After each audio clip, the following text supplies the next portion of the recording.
Hey guys, in today's video, I'm going to be showing you how I built these 3-spring super clutches for the motorized bikes. This has been a highly requested video for a lot of you, and if you have any questions, feel free to comment down below. So for anybody with limited tools at home, I went ahead and made a parts list for you, so you can buy the least amount of stuff and still achieve the same result. So first up on our list, we're going to need 3 of the main bolts there. This is a 1/4 inch bolt by 20 NC, and it's going to be measured at 40 millimeters long. Next up, we're going to need our mini clutch springs. So these on Amazon, they go by 3D printer springs, and there's the dimensions for it. 20 by 14 and 7 millimeter inner diameter. You're also going to need a 1/4 inch tap, 20 NC for the bolts, and you're also going to need a 1/4 inch drill bit or number 7 drill bit.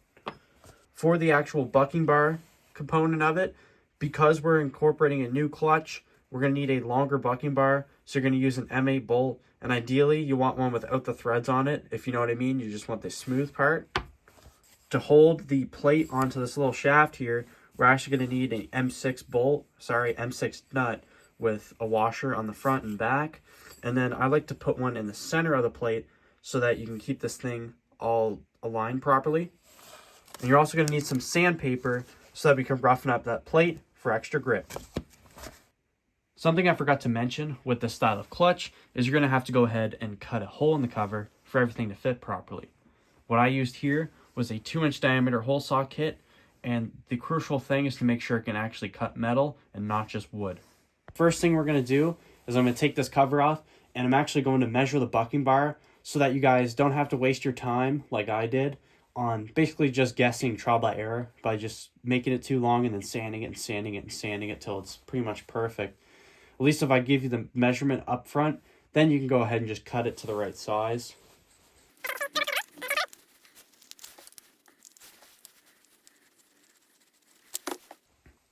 Okay, so we got that removed, so I'm just going to go ahead and measure this. But this is what I was talking about when I said the smooth section of the bolt. So if I rub all this grease off, you'll notice that there's no threads on that. And what they do is a lot of bolts will have threads, like the longer variety, will have threads at the end and then a smooth part in the middle. And you want to cut out of there, and that's what I did with this one. But my caliper, I think, is dead. Yeah, there's no batteries in it. Oh, wait. Hold on, I was wrong. See if I can zero it out.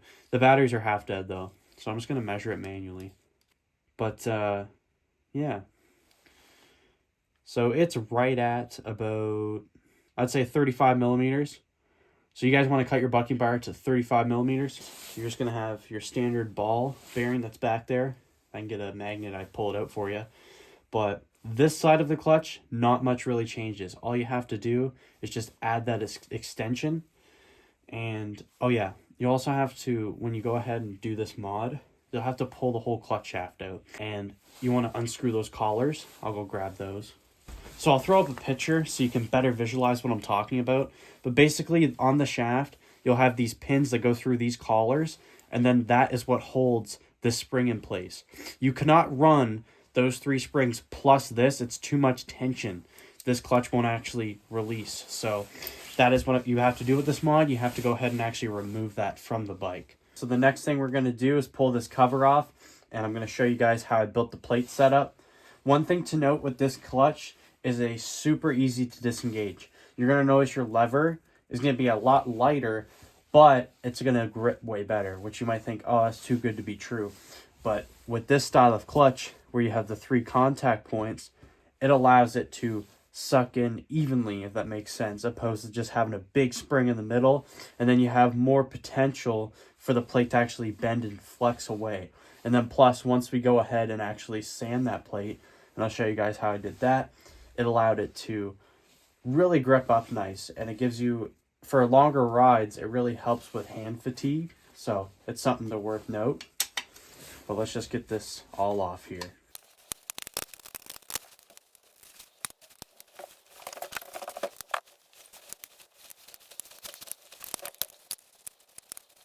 That was probably sped up, made your life easier. But yeah, there's the cover removed. So something you notice right away is I've actually drilled some little holes here. Now these aren't just speed holes. This is going to help you actually cool the clutch pads down. And this is going to help a lot with like not having clutch fade which is similar to brake fade, but basically the more you use something, it gets hot and they can start to slip. And you know, like I said, you want that optimal range. You don't want it too cold to where it can slip. You don't want it too hot to where it starts melting the pads, right? So you kind of want that healthy balance. But I'm just going to remove these 3 bolts, and then that will actually allow this plate to pop out. And I can show you what I did here for the center. A little pro tip when doing maintenance on this clutch, things that make it a little bit easier, it's similar to the DLH style clutch, because basically this is a poor version of that, is when you actually pull this out, you can service the bucking bar without actually having to remove that cover. You can just pull this out, grease it from this end, and then shove it back in. So it's pretty nice in that aspect. Another benefit is you can tighten your clutch on the fly. So let's say you're out riding the bike and you got your lever set just where you want it, but you notice that, oh, it's still slipping a little bit. You can actually just button up these bolts a little bit, and that's going to instantly fix your problem. It's quite nice when out on the road.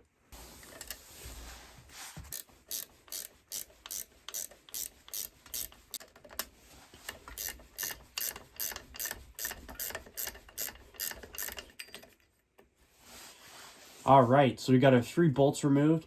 Things are looking pretty good. But I wanted to mention something when you put it on the actual bolt with the little spring here. Sometimes if you want to increase the spring pressure, what I recommend doing is adding more washers. This is going to further compress that initial spot and allow it to actually bite a little bit harder. So if your clutch is slipping, you want to add a washer. If it's overly bitey and you can't disengage it enough, go ahead and remove a washer. All right, so a little bit tight fit there with our pipe, but we managed to get it off. As you can see, just completely bone stock clutch pads on this one here. And it just goes to show you that upgrading the clutch can make things work a lot better. A lot of people discourage you. They say upgrade these. And guys, look at this engine. This thing rips, and I have no intent in changing these anytime soon. But as you can see, way up in there, there's our threaded holes. Like I said, tapping and dyeing stuff, not that hard. But one thing a lot of people don't know about these clutches is the center nut. What I had to do on both of mine was actually ground it flush with the shaft there. This is going to allow for that plate clearance that I was talking about. And now that this has been a while, like, I apologize if I'm a little bit rusty with this. It's been a while since I've had one of these open. But instead of using a washer on the backside, you're going to use your original flower nut, and you're going to screw it on backwards all the way to the inside of it. And then that is going to allow you to put that center washer in, which I'm going to take apart and show you.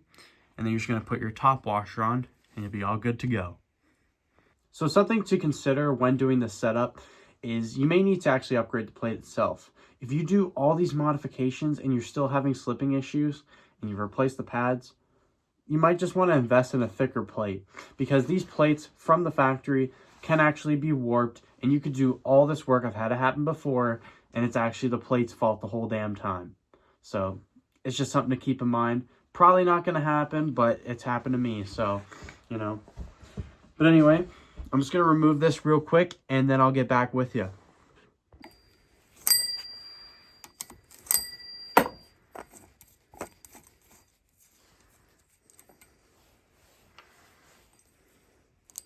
All right, so that's off now. And when I pull this plate up, I really don't want to take this out because it's a pain in the ass to center. But all this is, I believe, is an M6 washer that I cut the inside out of. And then what you're going to be left with is your flower nut. And then this center part is what actually it sits on. And this allowed me, this was my second clutch I think I made. And this allowed me to get this thing perfectly dialed in. Because before, I had the flower nut the other way, and it was super hard to get this thing centered. And what would happen was the bevel gear that sits around this, it would scrape on it because it was off center. So this will perfectly center it up every single time. But yeah, that's pretty much the whole entire clutch. There's not a whole lot to it, and you guys got to believe in yourself and just go ahead and tackle it out there. Get out in your garage, get your hands nice and greasy, and get her done. But that's going to do it for today's video, guys. I hope you learned something from this, can take something away from it. And if you have any questions about your particular build, make sure to comment down below. I'd be more than happy to help you out. But in next video, I have something pretty cool in store. If you guys check out my YouTube shorts, you've probably seen that I got a 1984 Honda Nighthawk 650. and it's been in the shop for a little bit. It's getting some timing chain work done. But in the meantime, I want to show you something pretty cool. Check these babies out. These are a set of pipes I ordered for it. And as you guys know, it's a 4-cylinder bike, air-cooled, old school. So putting a set of these on should make it sound like a sport bike. At least that's the intent. We'll see if it actually does. But there's going to be a full video installation on how I put those things on.